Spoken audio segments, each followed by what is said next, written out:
Good evening to each and every one of you, and I hope you're all good. Yeah, so this is Joseph Praise. I want to take this opportunity to explain section 6 of UGRC150 to each and every one. So when we talk of section 6 deals with arguments, the types of arguments, and what have you. So at the end of this discussion, we'll be able to know what the two types of argument is. That is particular statement and general statement. You know what the types of argument, which is inductive and deductive argument, is. You'll also go through the four valid syllogisms, and then the rest of the topics will also be discussed. We'll look at sound and unsound arguments, valid and invalid arguments, weak arguments and strong arguments. We also look at cogent argument and the rest of the topics. So without wasting much time, I want to take you through an argument. So when you talk of an argument is a set of statements presented to support or justify a belief or claim with set of reasons.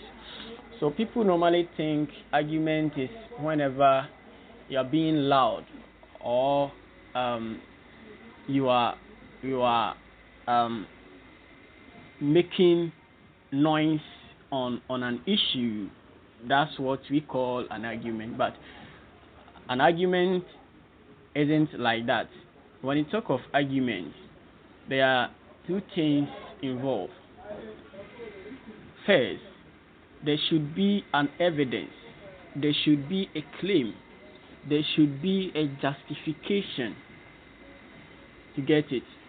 So in every argument, these things should be identified in your argument. There should be justification. You can't just wake up and make any claim without proof or without reasons. I hope you are with me. Without reasons. So before you make an argument, there should be reasons. That's why you are in an academic discourse community. You are in this academic discourse community because they expect a lot from you. So as a critical thinker, you should be able to analyze arguments and ascertain the type of arguments we are talking about. And that is why I'm here to explain this concept to you. So when we talk of argument, first of all, the reasons must be stated. And the second part is that there should be a belief, there should be a judgment, there should be a conclusion. So each and every argument has two parts. Every argument has two parts. That is, first, the premise and then the conclusion. So when you talk of the premise is the reasons intended to support what? The conclusion. So the reasons, the claims, the justifications you state in your statement becomes what? The premise. Okay? Example. Last Friday, you came to work late. Today, you also came to work late. For this reason, I will terminate your contract. Okay? So, you could see that this is a conversation, it's a typical conversation between a manager and his employee. And the manager is giving reasons why he wants to terminate the employee's contract. So he didn't just start by saying that I'm going to terminate your contract, but he started giving reasons. He started giving claims, and the claims are what I'm talking about. So the claims and the reasons that the manager stated first is the premise. So when you talk of the premise, as I already said, they are what? The reasons intended to support what? The conclusion. and each reason is called what? Premise. In an argument, you can have we have first premise, second premise. There are some arguments you have third, fourth, fifth premises. So all these things you should pay attention to it. So the first reason you give becomes your first premise. The second reason becomes what? Your second premise. If the reasons are three, you will get your third premise, and that is how it works. So always you should be able to identify your premise, and it will guide you to make a very good decision. And then the second aspect is that every argument, the second part of argument is conclusion. So the conclusion is the judgment, is the belief being supported. Okay. So the manager, after noticing that the employee has been coming to work late, he made a judgment. He had a certain belief or perception about the worker, and that perception is that the person is not really complying with the company rules, or the person has been absenting himself, or the person has been coming to work late, which he thinks is a bad manner, okay, or unethical. So for that reason, he decided to conclude that he will terminate the person's contract. So any decision you make at the end of your argument becomes your conclusion. So that is how a conclusion is. Now let's look at the types of statement. So we have a general statement and a particular statement. We have a general statement and a particular statement.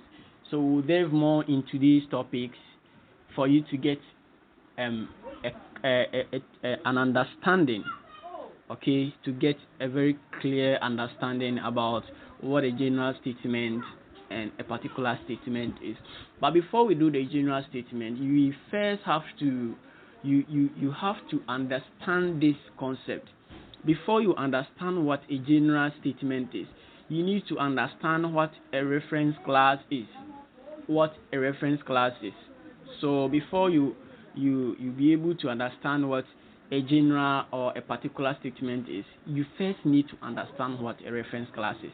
And the question is, what is a reference class? So when we talk of reference class, it's the same as a subject or the definiendum. Okay, so in your exams, if you meet something like subject or definiendum, it is the same as your reference class. So when you talk of the reference class is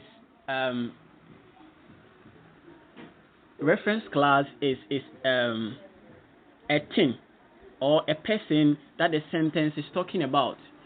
Is a thing or the person the sentence is talking about. So in every sentence there is a subject. There is a subject in every sentence. For example, University of Ghana ladies are beautiful. University of Ghana ladies are beautiful. You could see that this sentence is talking about a group of people, and these people are University of Ghana ladies. So me saying University of Ghana ladies are beautiful, it means that I have what? Been able to make a conclusion on who University of Ghana student is. And the whole thing is that I am talking about a group of people. So the people that I'm talking about becomes my subject or the reference class. So University of Ghana girls is the reference class here. So before you be able to know whether your the sentence is what the statement is a general statement or a particular statement, you need to know what the reference class is, and that is what we know. So I said that reference class is what is the person or a thing that the sentence is talking about. So there are some instances it won't always be a person. Okay, it could be a thing. I can say, or an animal or a place. I can say that Kumasi is a beautiful city. Kumasi becomes what? The reference class. Okay, the remaining one becomes the attribute class. Attribute class is the rest of the sentence that talks about the subject or the reference class. Okay, so after getting your subject or after getting your reference class, the remaining becomes what? Your attribute class. Attribute class is the same as the predicate. So that is it. Another example, I can say that the hunter killed the antelope. The hunter killed the antelope. So the hunter becomes my reference class, and then the antelope, kill the antelope, becomes what? The attribute class. So that is it. Now let's go through what a particular statement is. So when you talk of a particular statement is a statement that has what? A finite or what? A countable reference class. A statement that has a finite or a countable reference class. For example, if I say Kofi and Amma are reading in the library.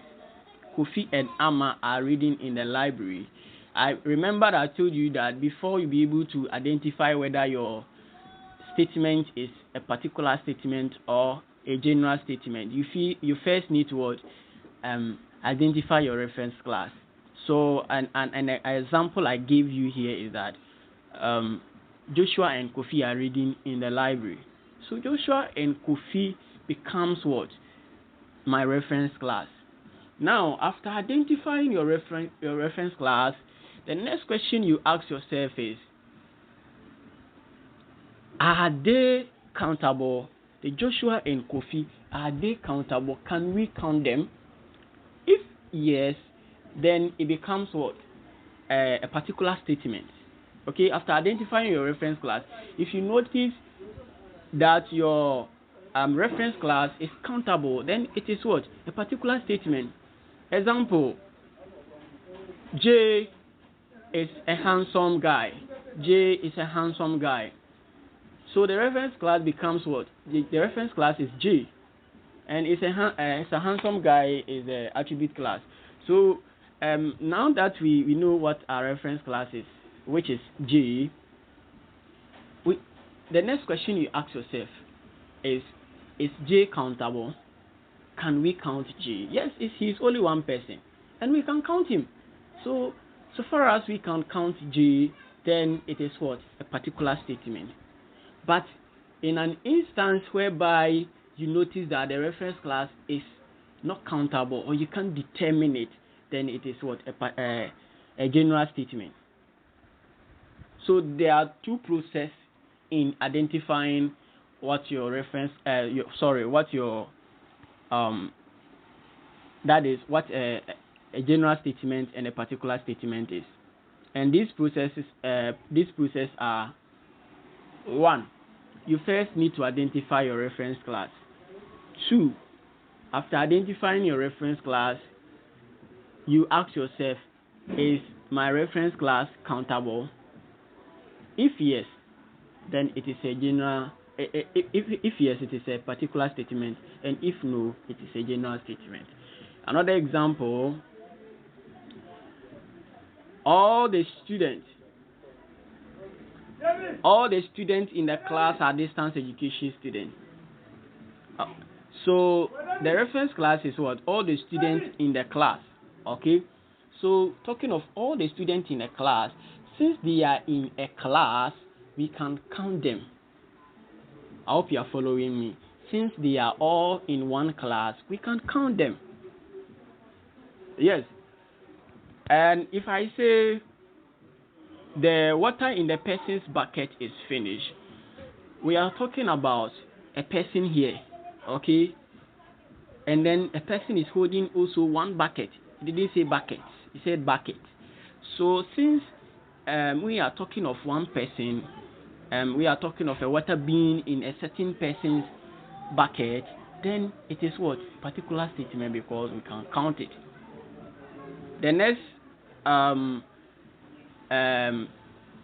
one is general statement. So when you talk of general statement is a statement with what? Infinite or uncountable reference class.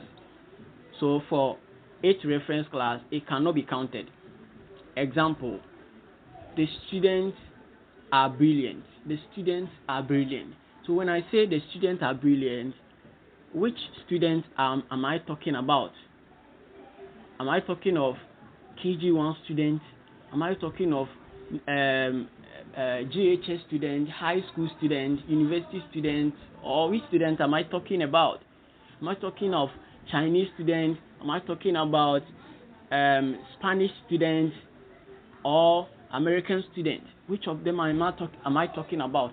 So since I notice that I can't count the students, then it becomes a general statement.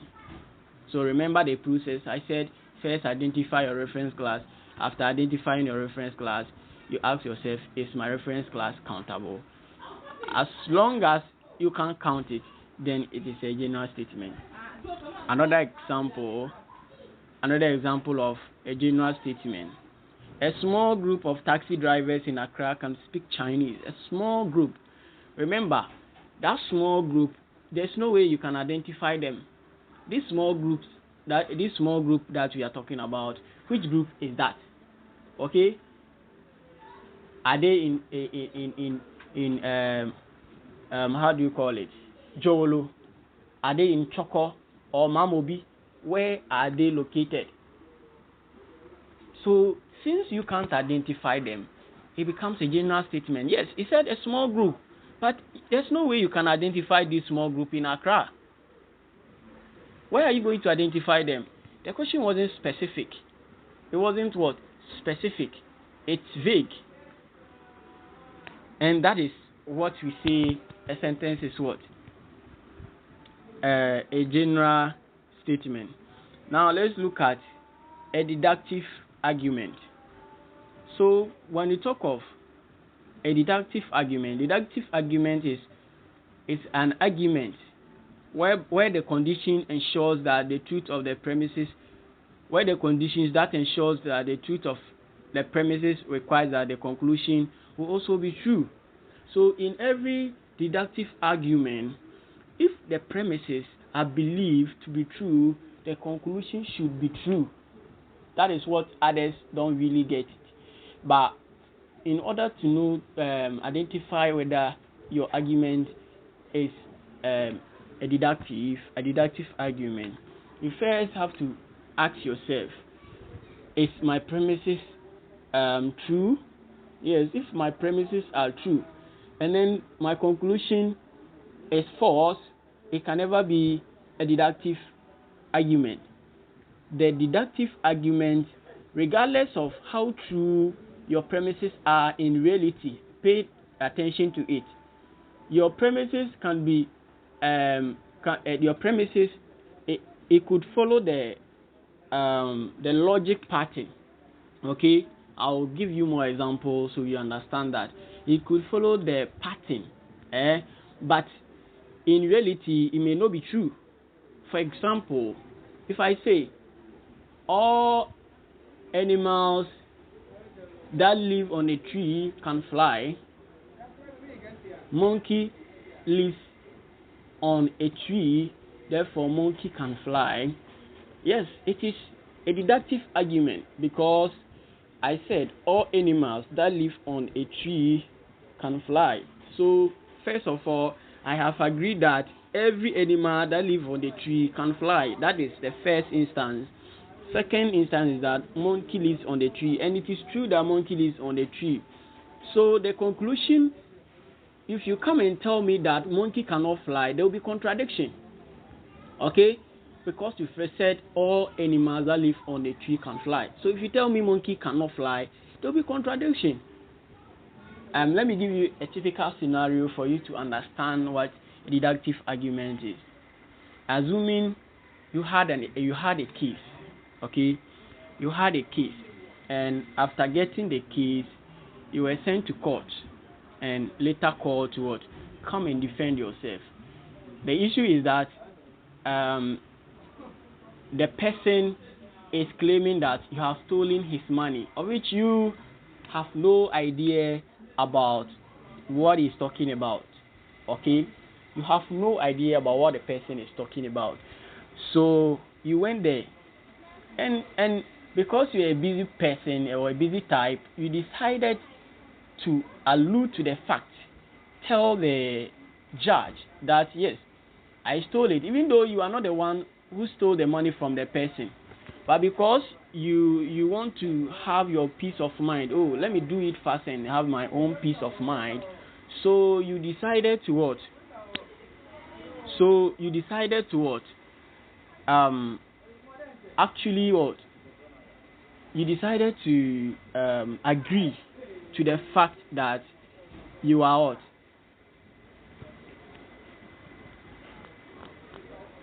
So you decided to what? Agree to the fact that you are the one who stole the money. Okay, you are the one who stole the money. So when you appeared before the judge, you told the judge that yes, you are the one who stole the money from the person. Okay, so you told the judge yes, you are the one who stole the money from the person.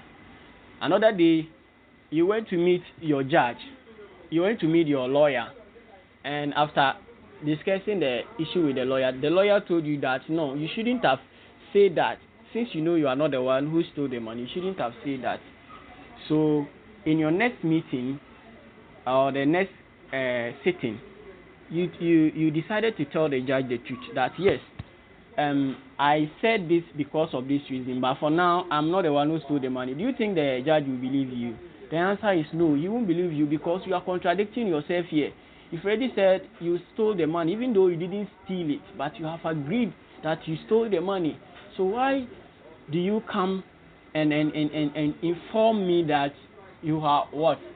You didn't steal the money. You get it? And this is how a deductive argument is. So the moment you first agree or confirm to something, you can never come out to say that you didn't do it. If you end up saying different thing, it will what? If you end up saying different thing, there will be contradiction. So in order to know whether your argument is a deductive argument or inductive argument, first of all, you need to ask yourself, so with the premises that has already been given, with these premises, if I deny the premise, okay, if I deny the premise, will there be contradiction? If there will be contradiction, then it is a deductive argument. If there will be no contradiction, then it's an inductive argument. Example, I say all University of Ghana students are brilliant. AC is a University of Ghana student.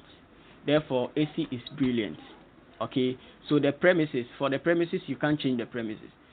Now, if you want to test whether it is a deductive argument or not, you change the conclusion, you negate it, okay? You negate it. So, since I said, therefore, AC is a University of Ghana student, if I say, therefore, AC is not a University of Ghana student, if you change it to, therefore, AC is not a University of Ghana student, then you ask yourself, would there be contradiction? Okay? If there will be contradiction, then it is what? A deductive argument. That is all about a deductive argument. Another example, I say, all animals, let me give you another example of deductive argument. All footballers are rich. Okay? All footballers are rich. And all rich people are hardworking. So therefore, all footballers are hardworking. Okay? It's what? A deductive argument. One thing you should put at the back of your mind is that deductive argument comes with words like all, everyone, okay, 100%. If you get 99%, it is never a deductive argument. Okay, so mostly it includes everyone in the argument. If he's talking about a certain tribe, it includes everyone in the tribe in the discussion. And that one, when it happens like that, it's a deductive argument. So if you make a conclusion, it will be very difficult to make changes. Now let's look at an inductive argument. Okay, So before then, let me highlight on this. So if you change your conclusion, there are some arguments. With like the example I gave, all University of Ghana students are smart. AC is a University of Ghana student, therefore AC is smart. If you change the conclusion, it will become invalid argument. And like all University of Ghana students are smart. AC is a University of Ghana student, therefore AC is not smart. It becomes invalid argument. Okay, it becomes an invalid argument. So pay attention to these things. And for a sound argument, it has to be true in reality. Okay, sound argument, it has to be true in reality. Valid argument can be true. Valid argument can be true, or even in reality can be false, but still follow. So far as it's following the pattern of argument, it is still true. But for sound argument, it must be true in reality in order to be what regarded as a sound argument, and that is it. So for every valid argument, all sound arguments are valid arguments, but the only difference is that the sound argument is true in reality. That is it. So when you compare it, you know the difference. And the unsound is whenever you have a one false premise. Okay. Now let's look at an inductive argument.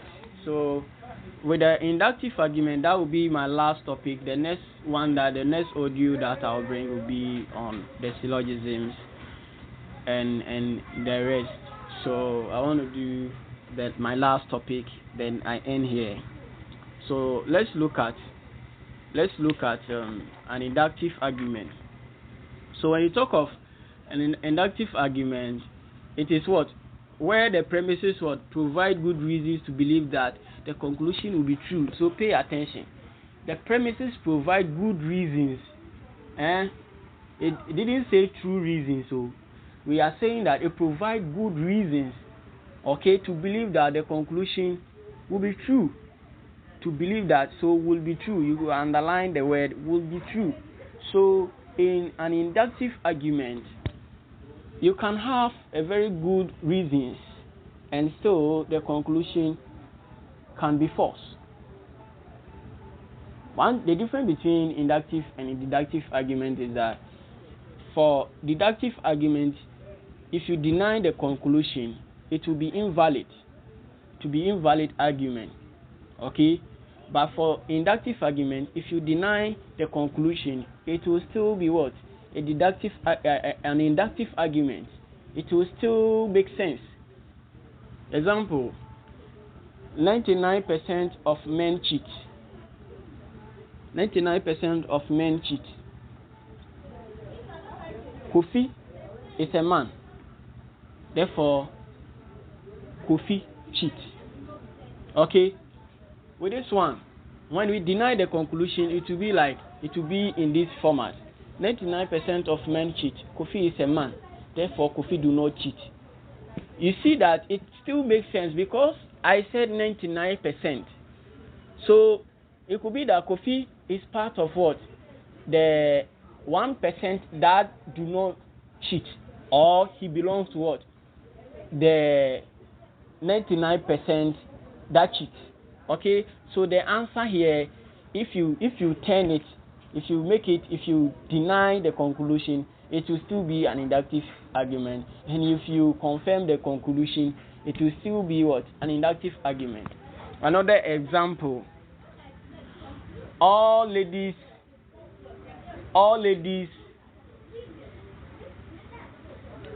Let me try this example for you. Two independent witnesses claim they saw John commit the murder. John's fingerprints are all over the murder weapon. John himself confessed to the crime confirmed to the crime. So we conclude that John is a murderer. You know, this evidence, they have presented three strong evidences against John here. One is that two independent witnesses claim that they saw him commit the murder, and that one is enough for them to jail John. That's not alone. They realize that his fingerprints are all over the murder weapon. Okay, that one too alone, they can jail you for that. And thirdly, John himself came to what? Confess to the crime that yes, he did it. With this one, we have a very strong evidence. We have three strong evidences here that we can use to prosecute John. Okay? But do you know that this conclusion, the conclusion that we made that John is a murderer, do you know that it can still be rejected by someone? John's mother can come and say that, no, I trained my child in a godly manner. My child don't even know how to kill a fowl. So I'm surprised you are saying that my child or my son killed this person. John's wife, who slept with John throughout the night, can come out and defend John that, no, despite whatever I've heard from even John's mouth, I was with John in the room throughout the night, and there's no way my husband didn't even go out. So I still don't get why you are saying my husband commit the murder. And here too, it could be that it was a planting against John. You know, if somebody is threatening to kill you, whatever he asks you to do, you will do it. Okay? If we are assuming they are pointing guns on you to confess to all these crimes, you will do it. Yes, do it. It's either you do it and leave, or we kill you. So which one will you choose? Because you want to leave, you will choose that. So that is all about inductive argument. An inductive argument is an argument of proof. Okay? It's an argument of what? Certainty. It deals with proof. But for deductive argument, deductive argument is what? An argument of confirmation. It confirms the premise alone. You know, for that place, it doesn't require a lot of thinking. But for deductive argument, you need to think, okay, despite the conclusion despite you giving enough evidences or giving good reasons, the conclusion can still be false. That is all about an inductive argument. So let me give you last example, then I move forward. If I say some Ghanaians are gossipers. AC is a Ghanaian, therefore AC is a gossiper. You know, you can also come out and tell me that AC is not a gossiper, okay? And with the statement, pay attention to the first statement I made. I said some Ghanaians. I didn't say all Ghanaians. So because I said some Ghanaians, my conclusion can be true or false. Because AC could, it could be that AC belongs to what? The section that are gossipers, or she doesn't belong to she doesn't belong to that group at all. You get it? And that is all about an inductive argument. Now let's look at a strong argument. So when you talk of a strong argument, for strong argument,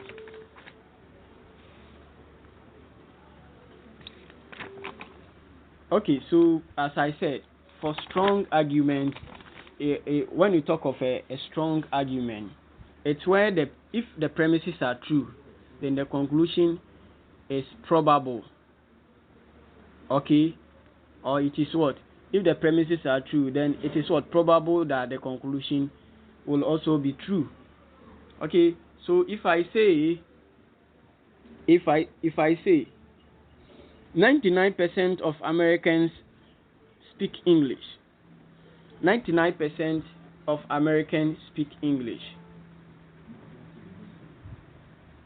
John Kennedy is an American. Therefore, John Kennedy will speak English, or John Kennedy speak English. It's what? It's a very strong argument because I said 99% of them.